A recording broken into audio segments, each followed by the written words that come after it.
Hello everyone, welcome to all. আজকের ভিডিওতে রয়েছে দুটি ইম্পর্ট্যান্ট আপডেট, তাই ভিডিওটি শেষ পর্যন্ত দেখুন আর লাইক শেয়ার সাবস্ক্রাইব করুন। প্রথম আপডেটটি হলো টিপিএসসি থেকে 16 ডিসেম্বর একটি নোটিফিকেশন প্রকাশিত হয়েছে। এই নোটিফিকেশনটিতে টিপিএসসি পরিচালিত বিভিন্ন পোস্টের প্রিলিমিনারি এক্সাম, রিটেন টেস্ট এবং ইন্টারভিউ শিডিউল দেওয়া হয়েছে। যেমন কম্বাইন্ড অ্যাডভার্টাইজমেন্ট নং 14 2022 এর ইন্টারভিউটি হবে 6 জানুয়ারি 2025। স্পোর্টস অফিসারের ইন্টারভিউটি হবে মার্চ মাসের 3rd উইক। সিনিয়র কম্পিউটার অ্যাসিস্ট্যান্টের ইন্টারভিউটি হবে এপ্রিল মাসের 3rd উইক। কম্বাইন্ড অ্যাডভার্টাইজমেন্ট নং 13 2023 এর রিটেন এক্সামটি হবে 18 মে 2025। সিনিয়র ইনফরমেটিক্স অফিসারের রিটেন এক্সামটি হবে 22 জুন 2025।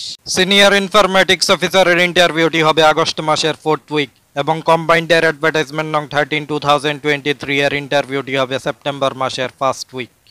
দ্বিতীয় আপডেটটি হলো সিনিয়র ইনফরমেটিক্স অফিসার পোস্টের অনলাইন অ্যাপ্লিকেশন ডেট এক্সটেন্ড করে 30 ডিসেম্বর করা হয়েছে। তো এই ছিল আজকের দুটি ইম্পর্ট্যান্ট আপডেটস।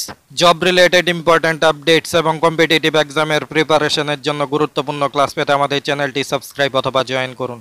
সবাইকে ধন্যবাদ।